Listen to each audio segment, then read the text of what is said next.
السلام عليكم، ازيكم عاملين ايه؟ يا رب دايما تكونوا بخير. فيديو النهاردة هيتكلم فيه عن الناس اللي مبتدئة في شغل الريزن والناس اللي بتحب شغل الهاند ميد والاشكال والحاجات الحلوة دي.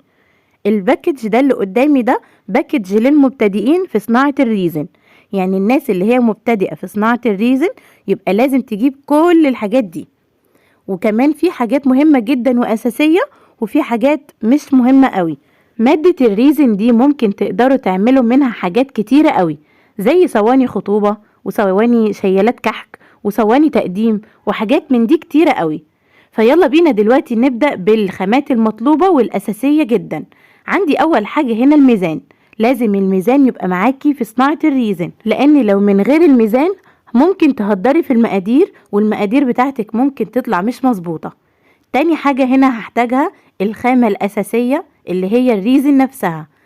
إزازة الريزن دي بتبقى عبارة عن حاجتين، إزازة A وإزازة B. الإزازة A اللي هي الريزن، إزازة B اللي هو المصلب. والحاجة اللي بعدها طبعا هنستخدم الولاعة، ده كشيء أساسي لأن الريزن ده بيطلع منه فقاعات وبابلز، فما بتروحش البابلز دي غير بالولاعة أو بالكبريت. طبعا احنا ممكن نستخدم الولاعة في الأول عشان كحرص وأمان لينا. الحاجة اللي بعدها طبعا هستخدم الكوبايات الشفافة، وكمان أي معلقة أو أي حاجة بلاستيك كده نقلب بيها. ممكن كمان نستخدم أي عود خشب صغنون تقدروا تقلبوا بيه. تمام، دي برضو حاجات أساسية جدا، لازم التقليب ولازم كمان الكوباية تبقى بلاستيك عشان نقدر نشوف البابلز. وهنيجي هنا لإجراءات الأمان. لازم نلبس كمامة لأن الريزن بيطلع منه أبخرة وكمان بتطلع منه ريحة مش حلوة قوي، فلازم نلبس كمامة، ويفضل كمان تبقى كمامتين فوق بعض. وهنلبس جلافزات، يا إما الجلافزات السيليكون يا إما الشفافة اللي أنا لابساها دلوقتي. بعد كده هنحتاج قوالب سيليكون لازم نصب عليها الريزن او الشغل بتاعنا. وهنا طبعا انا اخترت شكلين، شكل الكوستر وكمان الشكل اللي هو بتاع الاكسسوارات والسلاسل والحاجات اللي زي كده. الخامة اللي بعدها وهي الجليتر.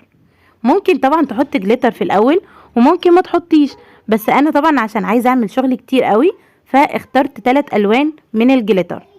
عندي هنا القشر قبال، حاجه كده زي القشور، فبرضو بتدي تأثيرات وحاجات حلوة قوي للشغل بتاعنا. وهنا هنيجي للورود المجففة. بصوا بتدي لمسة جمالية وحاجة تحفة جدا في الشغل الصراحة، بتدي كده لمسة فظيعة جدا.